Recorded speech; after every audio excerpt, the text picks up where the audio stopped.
Bueno, yo les hablaré un poco sobre la generalidad de las proteínas.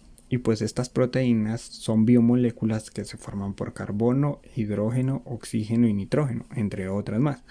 Además se encuentran formadas por unas moléculas muy importantes llamados aminoácidos, los cuales por medio de enlaces peptídicos se pueden juntar para formar estas proteínas. Dependiendo de cuántos aminoácidos se junten, pueden codificar para diferentes tipos de proteínas. Además de que cada proteína tiene un uso diferente que ya nombraremos más adelante. Las proteínas también se encuentran codificadas en el material genético de cada organismo, o sea, en su ADN, donde se especifica su secuencia de aminoácidos que luego son llevadas a los ribosomas para sintetizarlas, en un proceso que ya más adelante explicaré, pero que no es muy complejo. Las proteínas también se pueden unir en sí con otras biomoléculas para formar, por ejemplo, estructuras como lo es el citoesqueleto de las células, los cilios o los flagelos de las mismas. Como dije anteriormente, estas proteínas pueden asociarse o unirse con azúcares, lípidos o ácidos nucleicos. En el caso de que estas proteínas se unan con azúcares, un ejemplo de lo que puede llegar a formar es la pared de peptidoglicano, la cual pues se encuentra tanto en bacterias gram negativas como gram positivas. Solo que la única diferencia es que en bacterias gram negativas esta pared es más delgada y en bacterias gram positivas es más gruesa. Esta pared lo que genera es que las bacterias tengan cierta rigidez, defendiéndolas contra agentes que puedan dañarlas, al igual que contra la temperatura, entre otras cosas.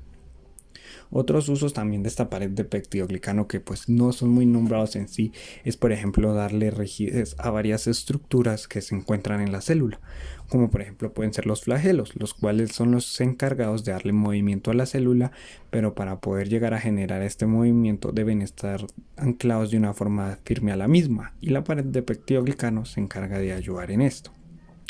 Ya cuando las proteínas se unen, digamos, con lípidos, llegan a formar la membrana de las bacterias.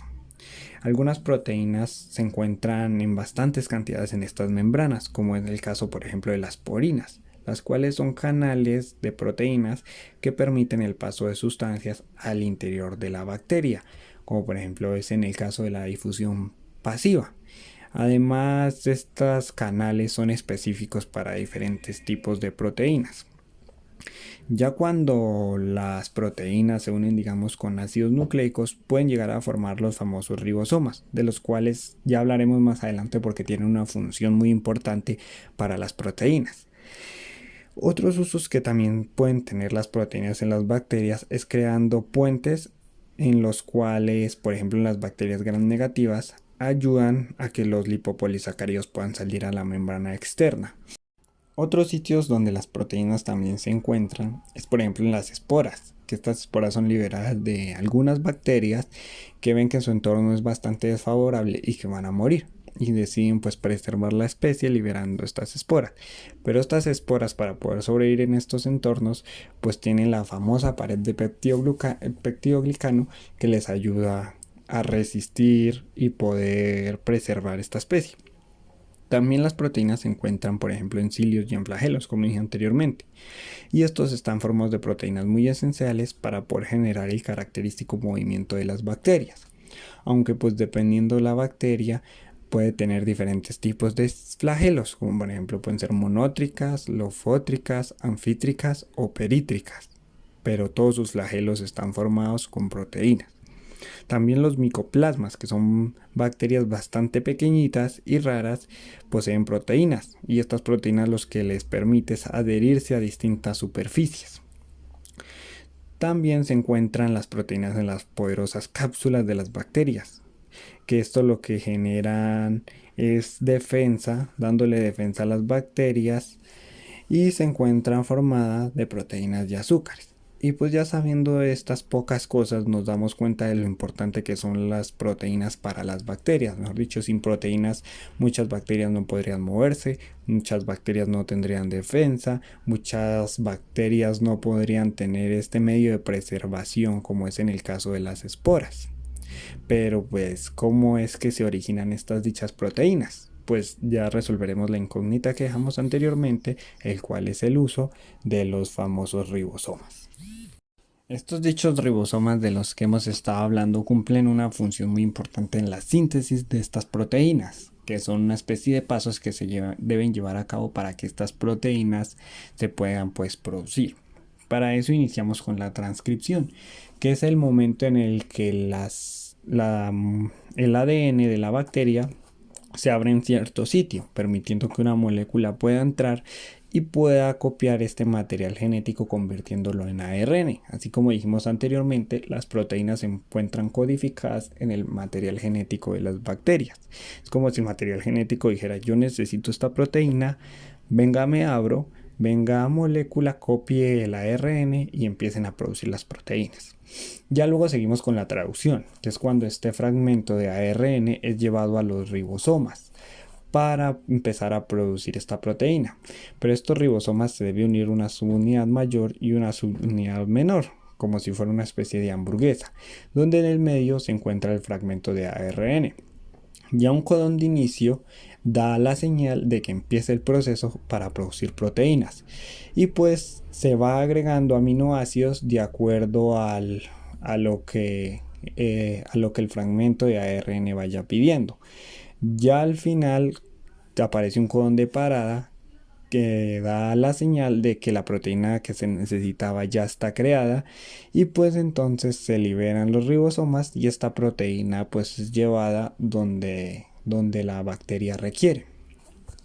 Bueno, continuaré mencionándole las generalidades de los lípidos y para comenzar con esto vamos a definir qué son los lípidos. Estos son biomoléculas no polares o hidrofóbicas, son insolubles en agua, insolubles en disolventes orgánicos no polares. Estas tienen unas características comunes a todos, que contienen o serían pues de los ácidos grasos, y también que la totalidad o una parte significativa de su molécula es de naturaleza hidrocarbonatada, lo cual pues les confiere la propiedad de ser no polares. De igual forma, químicamente son muy heterógenos y ellos también tienen una variedad de funciones que se pueden dividir en energética, estructural, que es decir, las membranas, y otras como lo son hormonas, moléculas de señalización, moléculas proinflamatorias y vitaminas. Dicho lo anterior, tengamos en cuenta que la unidad básica de los lípidos son los ácidos grasos, que estos son moléculas orgánicas compuestas por una cadena de carbonos e hidrógenos con un grupo metilo en un extremo y en un grupo carboxilo en el otro extremo. También distinguimos de estos dos grupos, que son los ácidos saturados, que estos se les llaman así cuando los 4 sitios de enlace de carbono están ocupados, y también encontramos los ácidos grasos insaturados, y estos contienen dobles enlaces entre los carbonos. De igual forma, las bacterias pueden modificar la proporción entre ácidos grasos insaturados y saturados con el objeto pues de mantener un estado de fluidez adecuado pues en la membrana, como adaptación o cambios de temperatura, que digamos a temperaturas altas aumenta la proporción de ácidos grasos saturados, y a temperaturas bajas pues aumenta la de los insaturados. Un ejemplo de eso son las bacterias psicrófilas, que eso significa amantes del frío, por decirlo de alguna manera, y esas pues presentan casi todos sus ácidos grasos de tipo insaturados. Ahora vamos a ver los triacilgliceroles, que estos son compuestos muy eficientes para proporcionar y almacenar energía, porque pues los ácidos grasos que los conforman tienen largas cadenas hidrocarbonatadas con alto grado de reducción, es decir, que su oxidación produce más ATP que el glucógeno. Además, esos son compuestos hidrofóbicos, por lo que necesitan asociarse al agua para su almacenamiento de la célula. Es decir, que el glucógeno pesa más al asociarse pues al agua. Pueden almacenar energía suficiente para varias semanas de inacción.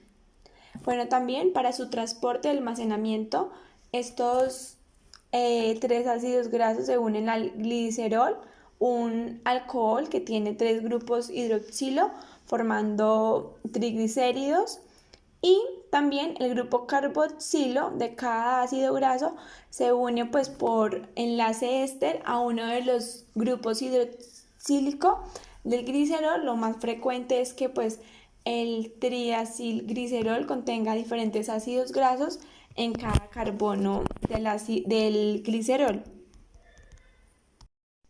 Ahora mencionaremos los fosfolípidos, que estos son compuestos formados por diaglicerol, es decir, dos ácidos grasos unidos al glicerol, y un grupo fosfato unido al tercer carbono del glicerol.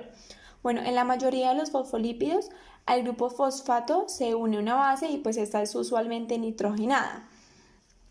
Bueno, la molécula de fosfolípido tiene dos partes con características químicas distintas, que es el grupo fosfato y la base forman una cadena polar o hidrofílica, mientras que los ácidos grasos forman una cola no polar o hidrofóbica. Y pues debido a que la molécula tiene estas dos características, se dice que es anfipática. Bueno, también las bases con mayor frecuencia se unen al grupo fosfato son la colina, la serina y la etanolamina. Ya para finalizar, vamos a hablar sobre el colesterol, que este es un lípido de estructura compleja que no contiene ácidos grasos.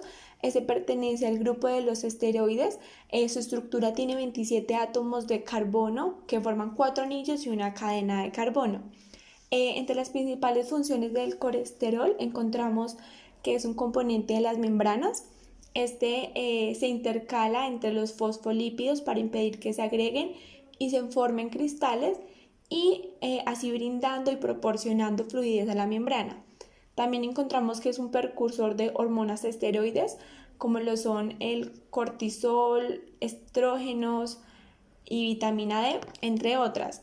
También es un precursor de ácidos biliares, es decir, principal componente pues, de la bilis que emulsifica los lípidos en el intestino para su digestión. Bueno, ahora para el metabolismo de las proteínas en las bacterias debemos tener muy en cuenta que el metabolismo pues se divide en dos procesos, en catabolismo y anabolismo. Recordando que pues el anabolismo tiene como fin la síntesis de los componentes celulares a partir de unos precursores más simples. En este pues tenemos las fuentes de carbono y pues como lo dije una síntesis de elementos celulares como vemos en la imagen. De lo contrario, tenemos el catabolismo que pues este tiene como un objetivo principal que es la degradación de nutrientes complejos transformándolos así en unos más simples. Como por ejemplo tenemos productos de desecho, es decir, aquellos productos de fermentación, ácidos, dióxido de carbono y etcétera.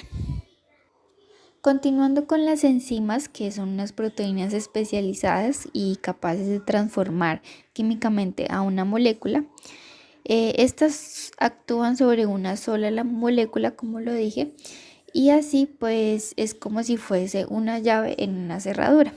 Por ejemplo, la bacteria por medio del anabolismo sintetiza sus propios productos y así pues resulta la producción de un nuevo material celular. Así pues se produce la biosíntesis, que este es un proceso en el que se requiere de energía y así pues las bacterias deben ser capaces de obtenerla en su entorno y pues crecer eventualmente y multiplicarse. Las reacciones degradativas de los nutrientes para obtener esta energía o convertirlo pues en unidades se refiere a que las bacterias constituyen estas proteínas en su mayor parte de la membrana bacteriana.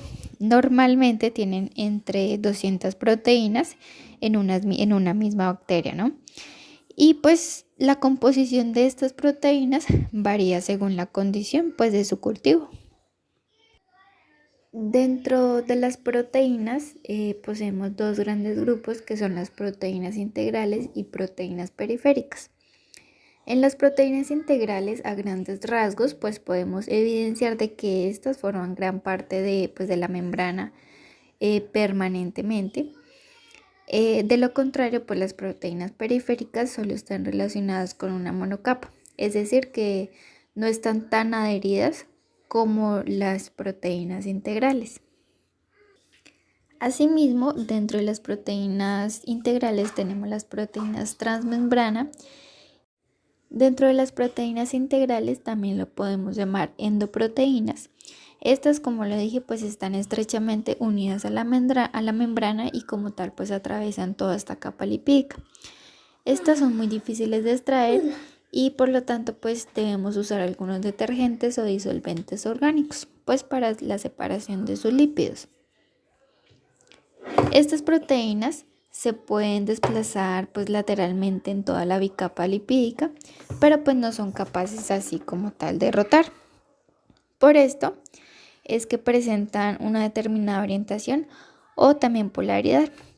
Algunas pues presentan hidratos de carbono que pues sobresalen a la superficie externa, como las glucoproteínas.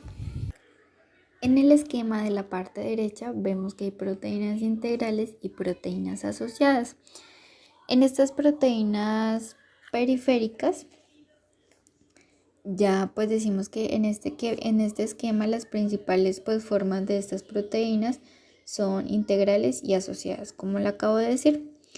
De izquierda a derecha y proteínas que tienen una parte pues de secuencia de aminoácidos que insertan en una sola monocapa de la membrana. Así estas proteínas pues están unidas covalentemente a los azúcares de los glucolípidos y proteínas que pues tienen ácidos grasos también unidos covalentemente. Esto pues le permite como insertarse en la zona hidrófoba de la membrana. Y pues estas proteínas que interactúan eléctricamente con toda la cabeza de los lípidos y de proteínas, también interactúan con los dominios extramembranas de las proteínas y transmembrana pues de estas mismas. Y con las proteínas asociadas, pues estas a la membrana plasmática son aquellas que de pronto no forman parte como permanente de esta membrana. Por ejemplo, no son proteínas integrales y pues su unión a la membrana se produce más que todo por interacciones eléctricas con las moléculas y pues no es propia como tal de esta membrana. Muchas veces se hacen por las fuerzas de Van der Waals y pues toda esta parte está asociada con que son más débiles y estas proteínas pueden abandonar muy fácilmente la membrana pues como proteínas hidrosolubles. Y por ejemplo tenemos las proteínas G que pues estas se encuentran asociadas a la cara interna de la membrana y permanecen en este grupo de esta membrana plasmática. Por otro lado pues tenemos las proteínas integrales que son aquellas que forman parte de la membrana pues permanentemente. Estas se dividen en un grupo de transmembrana donde esta pues posee 3 dominios en sus secuencias de aminoácidos, tiene uno extracelular, otro intracelular y además otro con el interior de su propia membrana. Existen proteínas de transmembrana cuya cadena pues de aminoácidos cruza una sola vez por la membrana, mientras que otras pueden hacerlo 7 veces. En el interior pues de esta membrana posee mucha secuencia de aminoácidos con muchos radicales hidrofóbicos que pues se sitúan entre las cadenas de cada ácido graso y de los lípidos de la membrana, mientras que los dominios intracelular y extracelular pues poseen secuencias de aminoácidos como con radicales hidrofílicos. Estas proteínas pues son mayormente producidas por el retículo endoplasmático, recordémoslo, y pues repartidas por otras membranas de la célula, donde principalmente pues su tráfico vesicular como a través de pues el tráfico vesicular.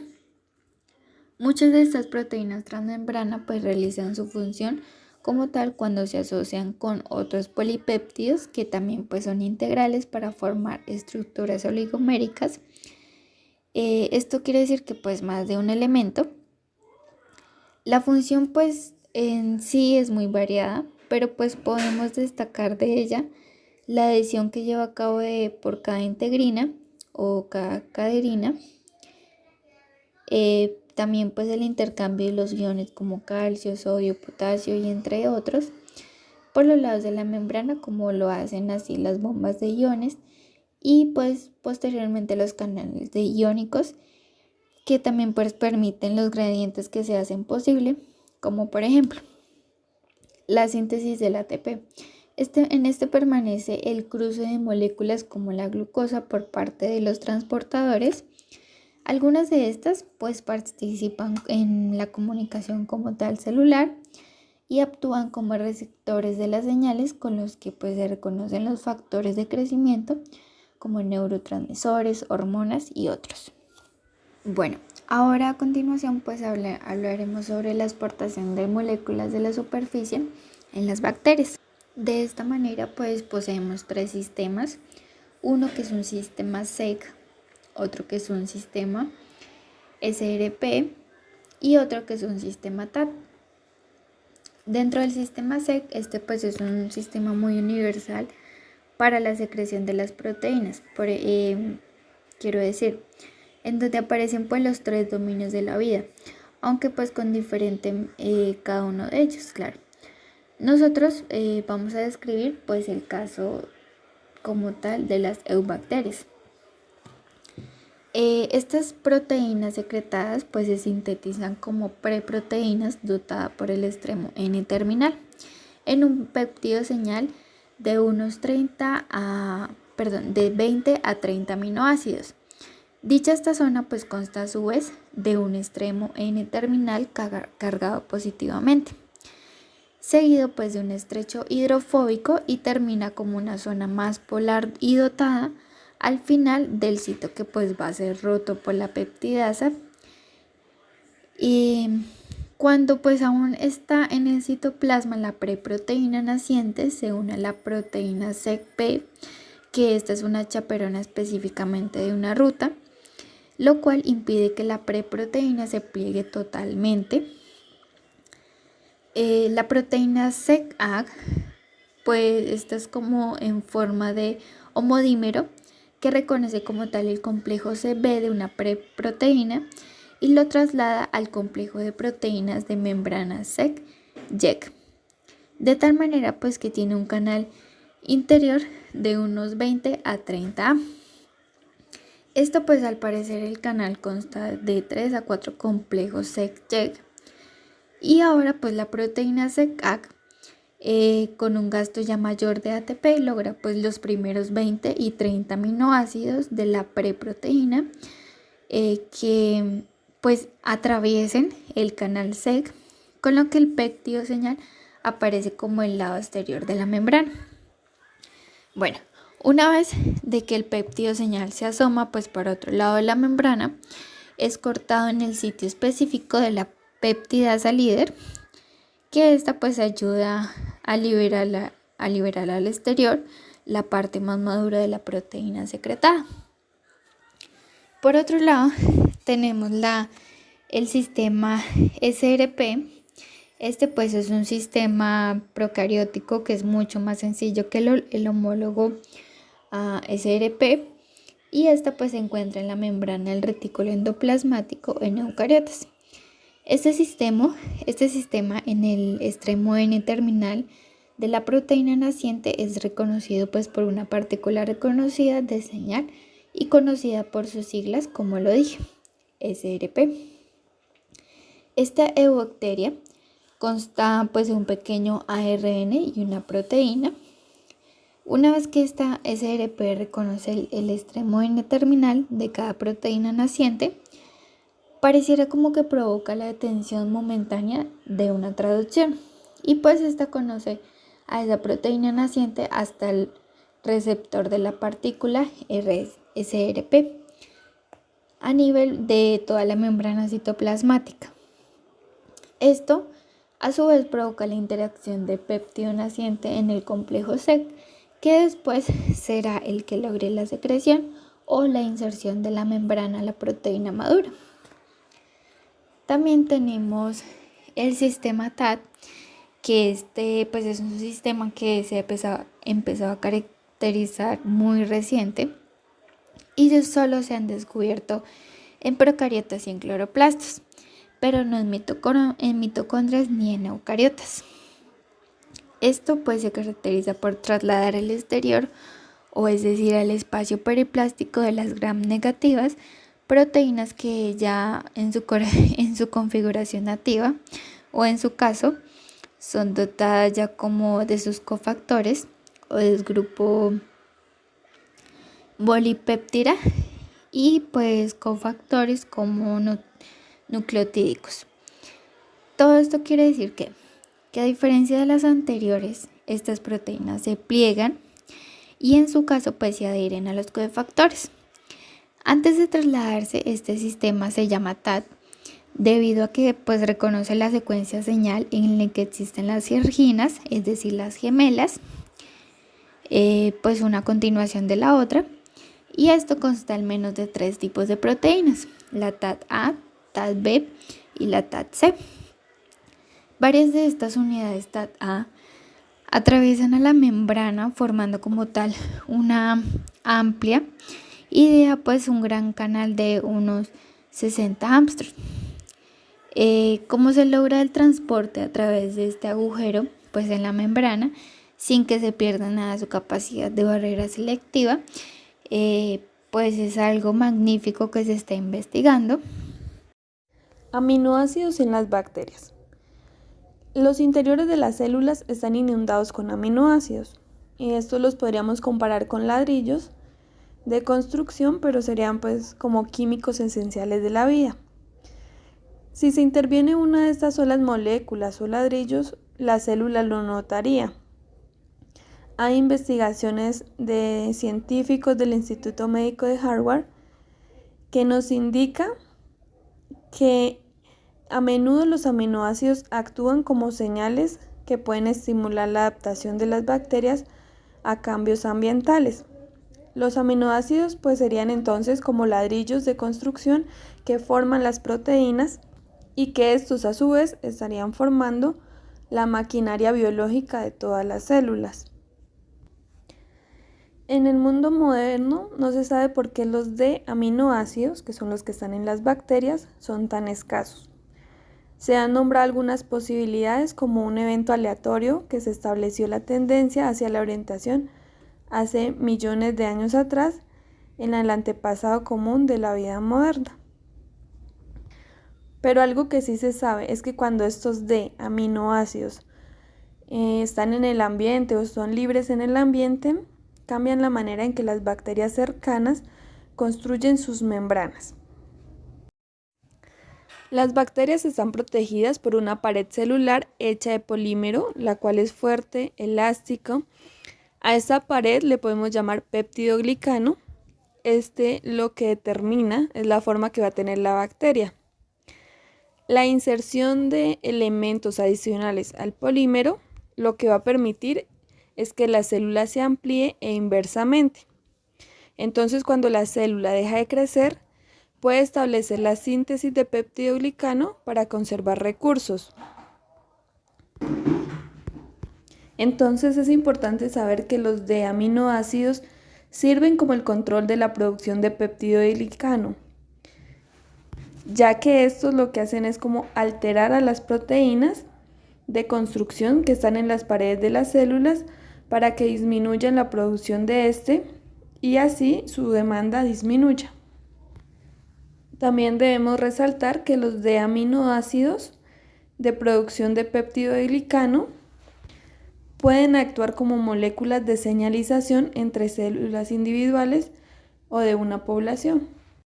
Por ejemplo, entonces encontramos las bacterias del cólera, que esto lo que hacen es utilizar una enzima llamada recamasa y con ella crean grandes cantidades de D-metionina y de D-leucina a partir de componentes L. ¿Qué es lo que hace la recamasa? Ella habilita el espacio periplásmico de la célula, que es el espacio entre la membrana interna y externa, y la recamasa comienza a sintetizar D aminoácidos cuando la célula para de crecer.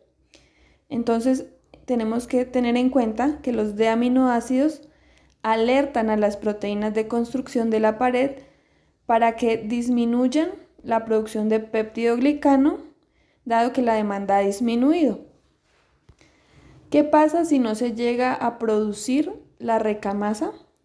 Entonces no se puede fabricar los de aminoácidos, ya que esta es clave en este proceso. Así que cuando deje de crecer, sus paredes continuarán expandiéndose y los de aminoácidos prácticamente son el control de la producción del peptidoglicano. Nutrientes particulares. El nitrógeno, el azufre, son elementos que pueden ser cubiertos de modo muy distinto, dependiendo del tipo de bacteria que consideremos. Estos elementos pueden ser captados por bacterias de modos diferentes. ¿De qué depende? De la capacidad que éstas tengan de biosintéticas. Es importante tener en cuenta que el nitrógeno y el azufre se encuentran en la célula, pero en estados muy reducidos, en muy poco contenido. Siempre vamos a encontrar dos radicales, uno con grupo amino y un radical halógeno. El grupo amino forma parte de los aminoácidos, que a su vez son sillares de las proteínas y de las bases nitrogenadas. ¿Qué es lo que hacen estas? Ellas participan en los ácidos nucleicos y en algunas coenzimas. Los radicales halógenos lo que hacen es intervenir en determinados aminoácidos, no en todos, y en algunas coenzimas. Acá les voy a hablar de la importancia que ellos tienen. La importancia de aminoácidos es que en la presencia de ellos también se reduce la producción de peptidoglicano, como ya lo expliqué anteriormente. Entonces, en las bacterias se reduce su producción, ya que este puede actuar como moléculas de señalización entre células individuales en una población determinada. Estos de aminoácidos aparecen o son producidos cuando las bacterias están con otras bacterias. Esto es de gran importancia, ya que solos no se podrían fabricar, necesitan presencia de otras bacterias y así producirse en ellos. A medida que una población se amplía, las bacterias pueden liberar estos de aminoácidos que son esencialmente para comunicarse, su prevalencia y para que la población en conjunto disminuya el crecimiento y así pueden evitar el consumo de limitados recursos cuando la célula no tiene más. Metabolismo de los lípidos. La fase del metabolismo que descompone las moléculas grandes en pequeñas es el catabolismo. Las moléculas grandes como las proteínas, las grasas, lípidos o los azúcares como los carbohidratos que provienen de nutrientes del medio ambiente se descomponen enzimáticamente. El producto de esta descomposición o degradación lo forman las moléculas más simples y pequeñas como por ejemplo el ácido láctico, el ácido acético, el dióxido de carbono, el amoníaco y la urea. De estas reacciones químicas de degradación se obtiene la energía química contenida en las estructuras de las grandes moléculas. Maquinaria del metabolismo. El metabolismo es entonces un sistema complejo de reacciones químicas llevadas a cabo por las enzimas, que son las responsables de la transformación de los nutrientes en moléculas útiles para la bacteria, la cual es requerida para el crecimiento y la replicación. Están compuestas como las células eucariotas por proteínas, polisacáridos, lípidos, ácidos nucleicos, entre otros. Estas macromoléculas pueden formar parte de estructuras celulares más complejas como la pared celular y la membrana plasmática. El crecimiento bacteriano se define como el aumento ordenado de todos los constituyentes químicos de la célula y es un proceso complejo que supone la replicación de todas las estructuras y componentes celulares a partir de nutrientes exógenos. Lípidos que abundan sobre los fosfolípidos derivados del ácido fosfatídico.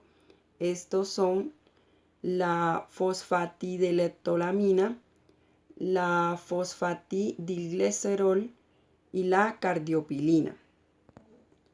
La fosfatidiletolamina fosfatidiletolamina es también un compuesto básico de la cara interna de las membranas y en animales y plantas. Estas también pueden actuar como carabina molecular durante el ensamblaje de las proteínas de membrana, guiando su plegamiento y facilitando su transición desde el entorno del citoplasma a la membrana plasmática. El fosfatidiglicerol consiste en un éster de cadena principal de glicerol 3-fosfato unido a ácidos grasos saturados o insaturados en los carbonos 1 y 2 y el sustituyente del grupo principal glicerol que está unido a través de un fosfomonoéster. La cardiolipina está compuesta por dos moléculas de ácido fosfatídico, que son el fosfolípido más sencillo, unidas entre sí a través de una molécula de glicerol. La cardiolipina es un lípido que puede no formar bicapas, dependiendo de la presencia o ausencia de cationes divalentes.